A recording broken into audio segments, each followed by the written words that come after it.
Hey guys, we're back today with another video. It's taking me a little bit longer to get to this one and try and get it put out and everything, so please just be patient with me and everything of that nature. So in one of the previous videos that I did, I noticed a gentleman who, I'm assuming it was a gentleman, I don't actually know, but I noticed someone commented about Dredge being a fair mechanic, but they used quotations, so I'm assuming that they were being sarcastic with that statement. So today's video in the kitchen is going to be talking about Dredge and maybe some ways to try and stop it or make it less problematic and things of that nature. So let's get into it. So for those of you that don't know, the Dredge mechanic is the original Golgari, which is green-black guild mechanic from the original run of Ravnica. And essentially, the way the dredge mechanic works is if a card has a dredge and a number, anytime that you would get an instance of being able to draw a card, you can instead mill the dredge number of cards. So put that many cards from the top of your library into your graveyard, and then add the card with dredge from your graveyard to your hand. Sounds like a great idea. There are tons of like self-mill decks that are just like, I'm going to play around my graveyard for the most part in Commander, that use these things. Muldrotha uses them. Most Muldrotha lists use them quite a lot. The big one is the... oh god, I'm having a brain fart right now.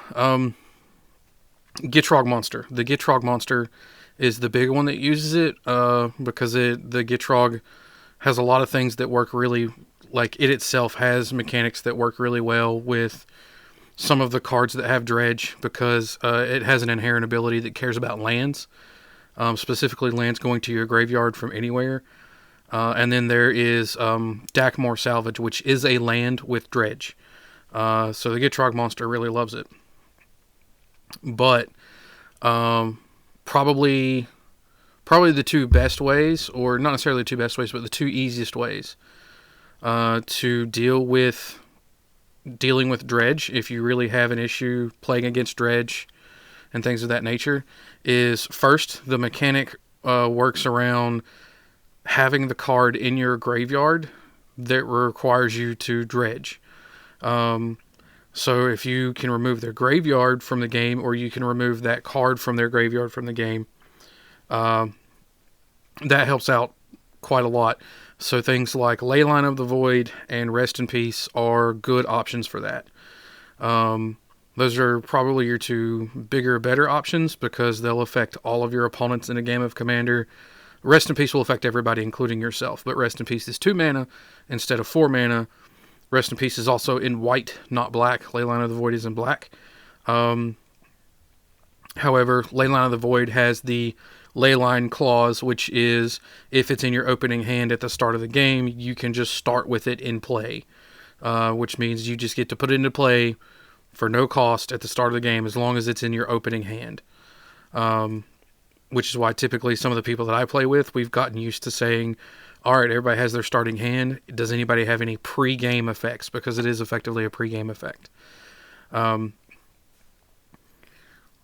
Also, something fun to note, Leyline of the Void is the only black Leyline, solid black Leyline.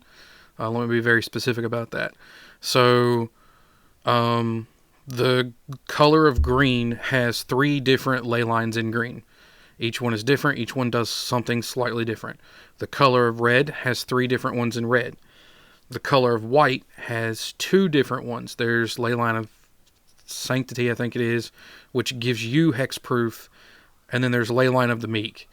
And Leyline of the Meek gives creatures or creature tokens +2/+2, I think, off the top of my head. And then in blue, there's 2 different ones in blue. There's Leyline of Anticipation, which is used heavily in Commander. I don't know, I can't think of any Commander deck lists that play blue that do not include the Leyline of Anticipation.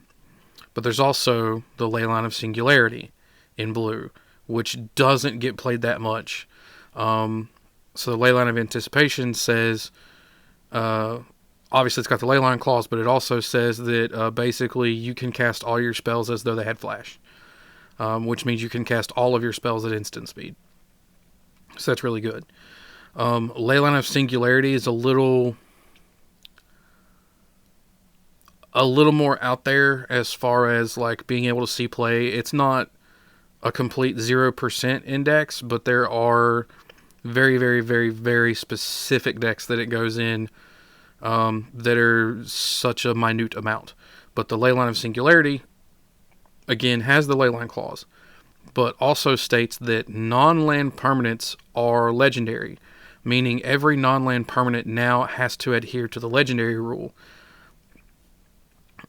which basically means anything of the same name, you only get to keep one. So if you're playing against somebody with tokens or whatever, it's like, oh, well, all your tokens are now legendary that have the same name. You only get to keep one of them. Figure that out. Which usually means you sacrifice all but the one you want to keep. So there's the black Leyline, Leyline of the Void, which has been printed every time they've done a print run for Leylines. That has been the only black Leyline. It's original printing, the second time they did printing, and then a third time they did a printing, it was the only one. There is no other mono black Leyline. And the reason I say mono black is because I recently looked at spoilers, and Murders of Karlov Manor are giving us another Leyline, but it's a 5-color Leyline. So it is black, but it's not mono black. So Leyline of the Void is a really good answer to Dredge. Rest in Peace is also a good answer to Dredge because it not only removes... Oh, so that's something else to note, I guess, thinking about this off the top of my head. If you do not have Leyline of the Void in your opening hand, but you play it in your deck, whenever you get to it from that point forward, any cards that would be put into your opponent's graveyards are going to be exiled instead, meaning it's a replacement effect, so they never actually hit the graveyard. No more death triggers, anything like that. But it only affects their graveyards that point forward. It will not affect anything already in their graveyard. Those things just get to stay. Rest in Peace is a little more unique. So the downside to Rest in Peace is it affects all players, meaning yourself as well. But it costs 2 mana instead of 4. It's not a Leyline, so it doesn't have the Leyline clause. And it's in the color of white instead of the color of black. But it states that when it comes into play, you exile all graveyards, and for the rest of the game, while it's in play, any card that would be put into a graveyard from anywhere is exiled instead. So it does affect your graveyard. It does, but it also costs half as much as a Leyline of the Void. And secondary upside is it affects things already in the graveyard. So it says, oh, you were planning on using that on a future turn? No, it's gone now. So probably, and dealing with their graveyard is probably the easiest way to deal with a Dredge player, because there are more cards that can, like, so Leyline of the Void and Rest in Peace are the 2 big ones that just outright all graveyards or all opponents' graveyards or whatever the case is that affect them. If you're playing black, you're most likely going to be playing the Leyline, but you could also be playing a land called Bojuka Bog, which is a land that when it comes into play, you get to exile every card from target player's graveyard. So there's a land that'll do that. In black, there are single-use spells, instants, and sorceries. There's a couple in white that literally you exile all the cards from target player's graveyard. Black has a whole bunch that are like a 1 or 2 mana that are you exile target card from opponent's graveyard. So those are all relevant to use against Dredge. Rest in Peace is good. Leyline of the Void's good. And dealing with their graveyard's probably the easier of your 2 options or solutions to the issue. Just because there's so many more things that will deal with the graveyard. The second option, and this is the harder option to pull off, in my personal opinion, especially in Commander, It's also the harder of the two options to have consistently, and it's the harder option to protect because there are so many things that deal with this option. And that option is remove their ability to draw cards altogether. And the reason I say that this is the harder option, it's not impossible. It is there's a single one card that removes the ability for people to draw cards altogether.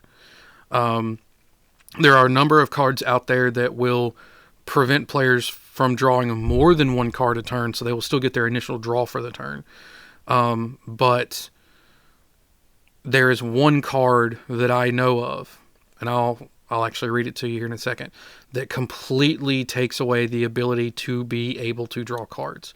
And keep in mind, the main function of how Dredge works is anytime that you would get an instance or a chance to draw a card from like a card effect or your one card for the turn, you can instead use the Dredge.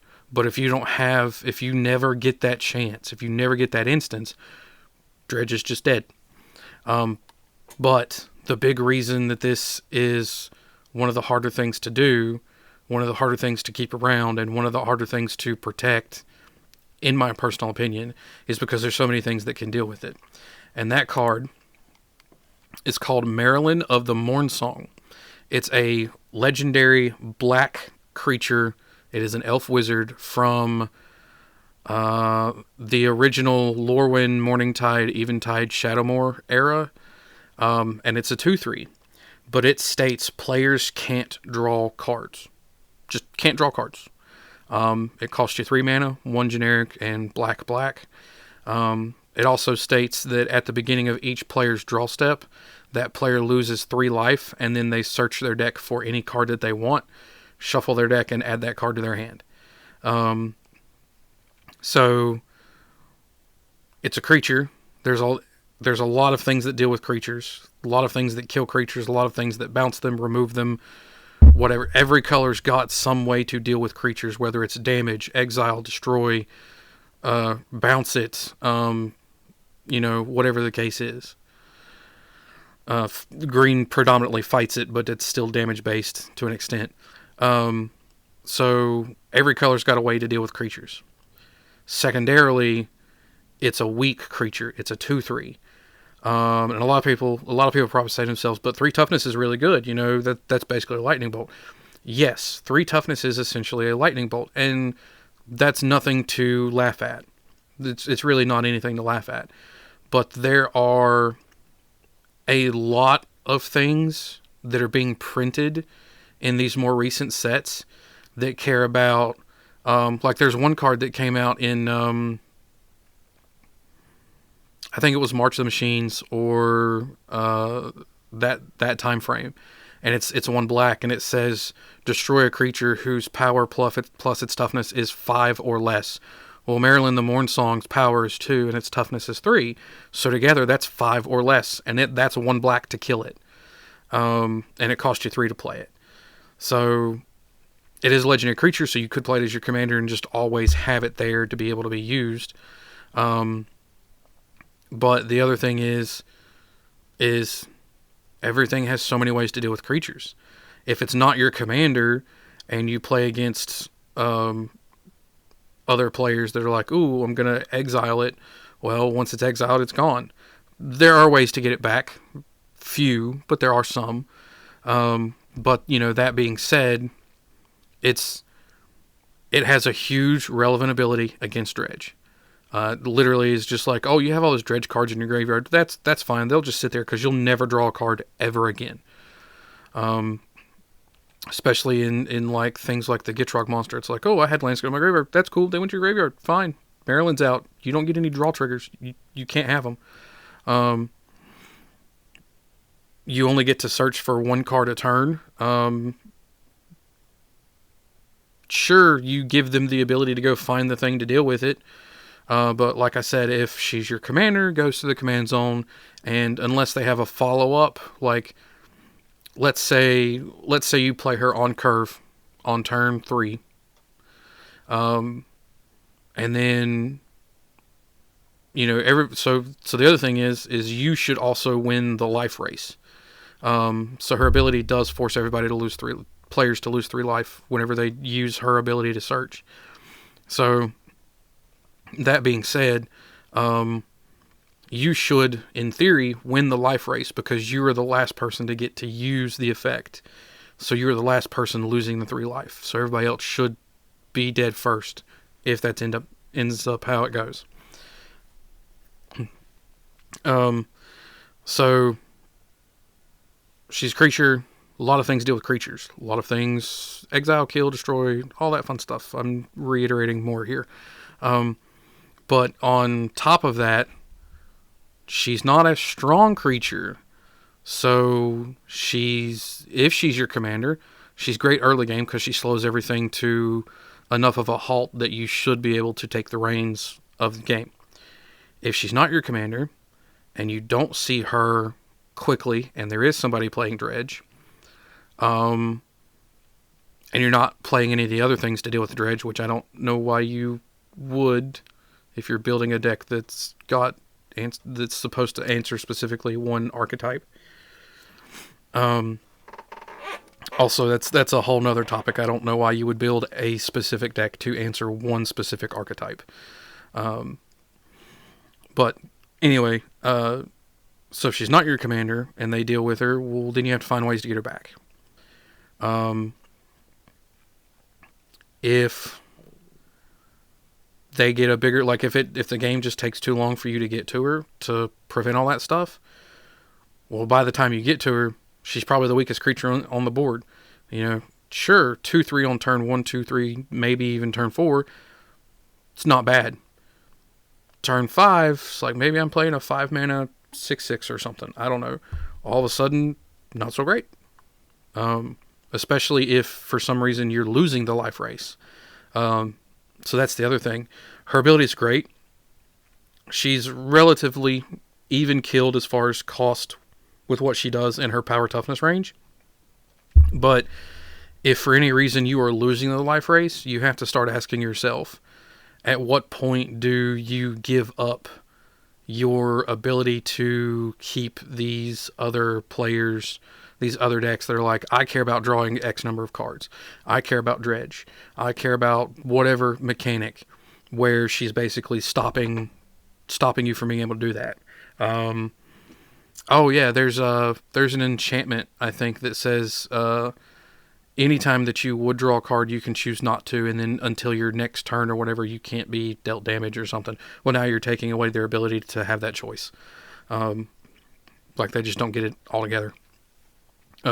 So if you're losing the life race, you have to start weighing the pros and cons of, do I keep it around to keep all these other decks that are trying to win, that are doing different things, and potentially die first anyway? Or do I save myself some life, use it to block something, gets her out of the way, everybody goes back to being able to draw cards, but the trade-off to that is maybe I don't die immediately, and that might be a good thing. Or once she's given up, like the player who cares about drawing cards the most, maybe they're just like, oh cool, by the way, now that that's gone, I'm going to dump my hand of all these instants that are basically draw a ton of cards. And now they've picked up half their deck, or more, depending on what cards they're using. Or if there is a Dredge player, maybe they're like, oh, you're playing all these things and drawing cards now that that's gone. Well, guess what? I'm going to respond in XYZ effect, whatever, discard this land, draw, run this loop, whatever the case is. Maybe now, like, sure, she was preventing them from doing their game plan, but once you have to weigh the pros and cons. How relevant is it for you to continue to keep everybody in check, take damage from any creatures that are currently in play, or any other effects that are currently in play that people are using to deal you damage, and hope that you can stay alive, to keep other players from trying to just flat win the moment Maryland's gone? Or do you believe that even though you're currently losing the life race, that if you hang on just a little bit, you can in fact win? So, like, the trade-offs are, at surface value, the trade-off is it's even killed. Once you are losing the life race, the trade-off is no longer even killed. It's no longer I'm dying just as fast as everybody else kind of deal. Like, once you are dying faster than everybody else because they've all decided to attack you with their creatures, use their burn spells or whatever to just target your face, all that kind of stuff, you kind of now have to ask yourself, I only get one card a turn, period. Like, beforehand, you were guaranteed one card a turn because you would draw that card. But because you are allowed to draw cards, there are other effects that will let you draw more cards. So maybe in your turn, you're like, I'm going to draw one card, but then I have this effect that draws me another. Then I have this effect that, combo with this other thing, like, draws me, like, draw 4 or 5 cards in a turn. And that's just through things that work well together when you draw cards or let you draw more cards. That's not to say, like, oh, I've been holding a spell that's 2 blue and X and it's instant and I just draw X cards. So, like, and I personally think that black, again, I'm a green player at heart. I like green creatures. I like green spells. I like lands. And I think green loves lands the most. I will say this, though. Black can kind of do everything. The one thing black does the absolute best, is tutors, searching for things. I would say in a very close second, one of the things black can do really, really well that most other colors can't is black can flat stabilize and or win off of one card. I've played in several games, seen several games to a capacity of, cool, I'm going to be able to beat whatever player who's playing black. And then all of a sudden it's like, oh, this is the card I needed, or I'll play a tutor and go get the card that I need. And I'm not saying tutors are bad, but tutors are very unique in the fact that black gets the most, which I'm fine with. Green gets the most ramp spells. It's a different kind of tutor. It tutors only for lands. But black gets tutors that let you tutor for anything. So every tutor if you're playing black, and every tutor you play that lets you search your deck for any card you want, is essentially copy number X of whatever card. So, like, if you're playing black and you're playing 12 tutors that'll let you search for anything, that's 12 extra copies of whatever card you want, whatever the case may be. And I feel like that's the that's what black does the best, which is tutor.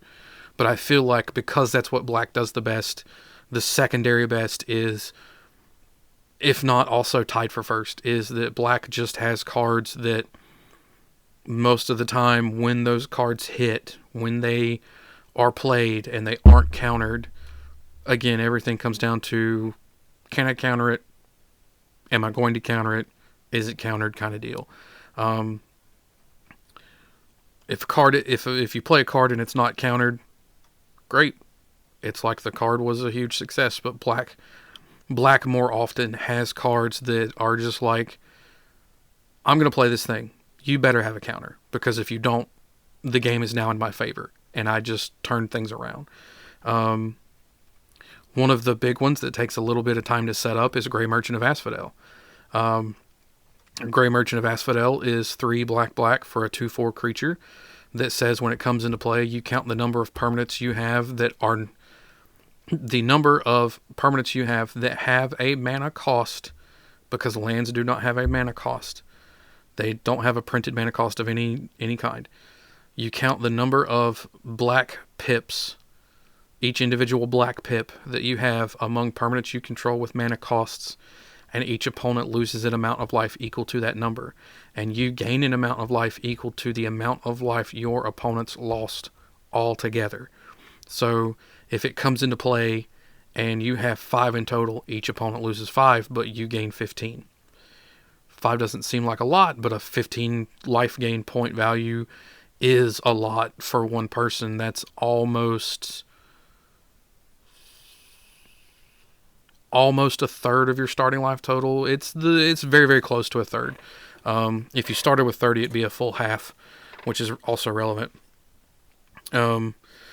But all of that being said, like Torment of Hellfire, it's black, and X. Each opponent loses 3 times the value of X for every card they do not discard or every non-land permanent they do not sacrifice. That's essentially what it does. It's not the exact wording, but that's essentially what it does. So I believe the exact wording is each opponent loses 3 life unless they discard a card or sacrifice a non-land permanent. Repeat this process X times, which is where the value of X is relevant. So if you cast Torment of Hellfire for 2, where the value of X is 2, each opponent can either lose 6 life, or they can lose 3 life and discard a card, or they can lose 3 life and sacrifice a non-land permanent, or they can discard 2 cards, or they can sacrifice 2 non-land permanents, or they can discard a card and sacrifice a non-land permanent, and then they lose nothing. But when the game goes a really long time, and you're like, ooh, I'm going to put 20 into the value of X. Well, if the spell goes off, you now have to do this process 20 times. If the game has gone on so long that is roughly a high value, you probably don't have a combined total of 20 cards and or 20 non-land permanents. And if you do, you probably don't want to give all of those up. Now, if you are the player who's like, I have all these cards in my hand and I don't know what to do, or I have all these permanents in play and I don't know what to do, but you're low on life total, you're giving those up. But if you have an abundance of it, giving them up might not really be a problem. You're probably like, sure, I'll give some combination of this up, still have stuff to work with, and be able to protect my life and do more things.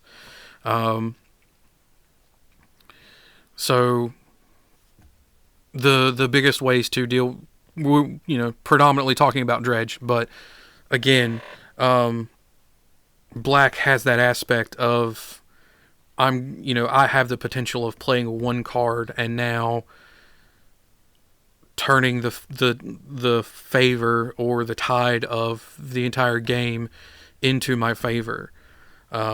Like, I might have been in last and now I've played Torment of Hellfire, and everybody's now kind of like, not only did they give up cards, not only did they discard cards and sacrifice permanents, but let's say you had such a high value in X, they also had to lose multiples of 3 life.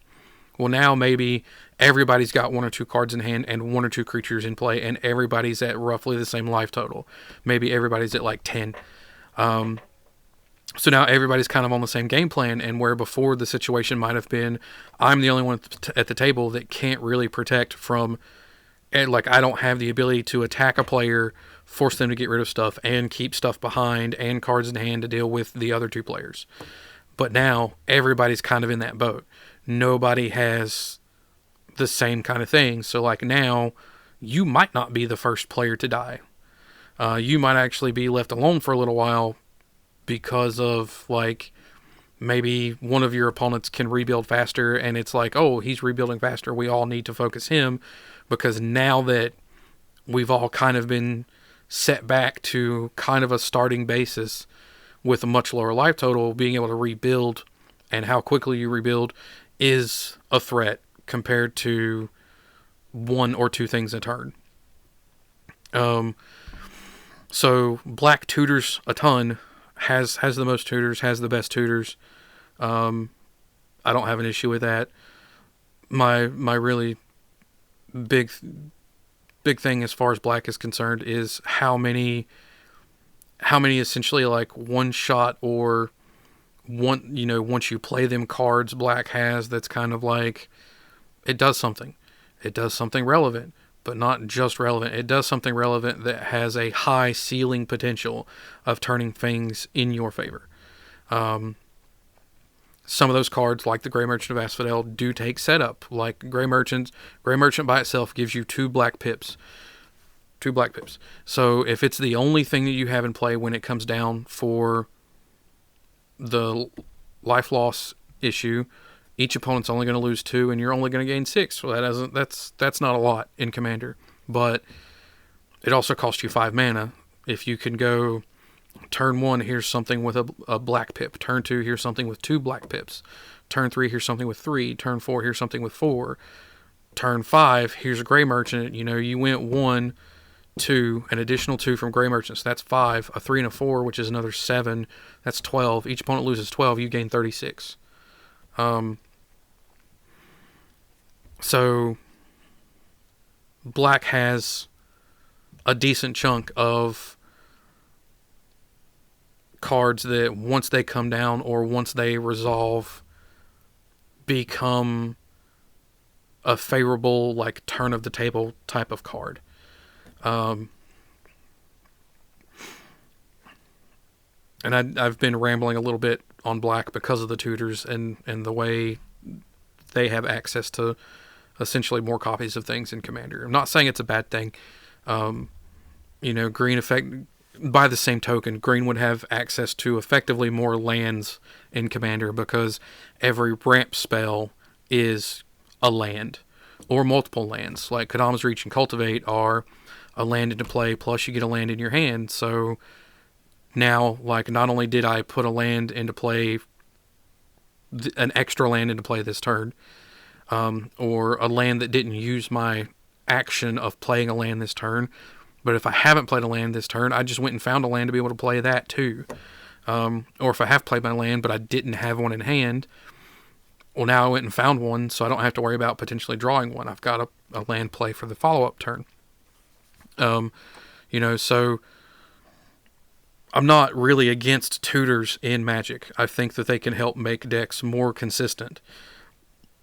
It's just black has a lot more, this card does something relevant to the point of the game is now in my favor. I might still not be the threat, but now I'm not on the downright losing side of things. Like now, even though I'm no longer on the losing side, I've played something relevant that's kind of weakened each of my opponents a little bit, or a lot, depending on the card and the value of the card as far as how much mana you put into it. But also, in some way, strengthened my abilities to do things. Grey Merchant gains you life and essentially causes your opponents to lose life. Life is a resource in Magic. The other thing with the Torment of Hellfire, it takes away their life unless they give up resources, which is kind of what, that's what black does. But it also only affects your opponents. It doesn't say all players, it just says each opponent. So because of the fact that it says each opponent, you might have started your turn that you played that with 7 cards in your hand, and you drew the Torment, so that's card number 8. You might have played a land that turn, so now your 8 card hand becomes a 7 card hand, and then that might have been like, I don't know, mana 30 or whatever, depending on how long the game's gone on. That land might make it to 30 mana, so now you can play Torment. You can completely tap out and play Torment of Hellfire for 28, and that's relevant. That's so relevant that's almost downright game ending to the point that you would win. Again, this has been a little bit longer video, and I've been rambling a lot about some of the things that black does. Real quick, back on topic. Dredge. If you dislike Dredge, or you want to try and deal with Dredge in better ways, your best option is to play more cards that take away their graveyard, or play more cards that take away everybody's graveyards. Because I'll be perfectly honest, Black is not the only color that has grave recursion. Black does grave recursion really well. Green also does grave recursion really well. White has some grave recursion in it. Blue has some things in it that will let you pull things from your graveyard. So it's kind of recursion, but its recursion's a little more limited. I can't think of anything off the top of my head in red that's grave recursion per se. But almost every color's got some way to pull something from its graveyard and reuse it. Black is the most efficient at it. Green is the second most efficient at it. Actually, green's probably just as efficient as black is. Some of the things that green can use to get stuff back will pull multiple cards back for the same price that some of the cards in black will do it. So I would argue that green and black are similarly efficient. So cards that take away their graveyard, take away their access to their graveyard, or single target removals of things in graveyard are relevant. A card called Scavenging Ooze. So Scavenging Ooze was originally, this is also how long I've been playing. Scavenging Ooze was originally printed in a pre-built commander deck from, I want to say 2011. I believe it was the Carador Ghost Chieftain commander deck from 2011 was the original printing for Scavenging Ooze. And that card was really good to the extent that Wizards of the Coast decided to reprint that card in a standard legal set, which is why most players in Modern, they know of Scavenging Ooze. They've seen Scavenging Ooze, and sometimes they don't like Scavenging Ooze. Because when Wizards of the Coast decided to reprint Scavenging Ooze in a standard set, that was a really hot standard set, because most of the people at the time that I knew that played Magic, they also played Commander. Like, we didn't just play Commander, we played Standard. Some of them also played Moderns. Some of them, including myself, I don't play it anymore, but including myself, we played Pauper. I've tried once or twice to get into Legacy. I have one deck idea that I want to use in Legacy, that I want to play in Legacy. I'll probably talk about that in a different video, but that deck idea is... Most of the deck's actually fairly cheap. It's just the dual lands that are problematic. The original dual lands have gotten so expensive that it's ridiculous. Most of the fetch lands that I would be using in that deck have come down in price over the years as they've gotten constant reprints, which I appreciate. But it's... The original dual lands are probably the predominant card holding me back from... As actually right now, with my situation, there are many things holding me back. But that's a story that's not for the YouTubes. So we will divert away from that for now. So again, removing cards from their graveyard is a great way to deal with Dredge.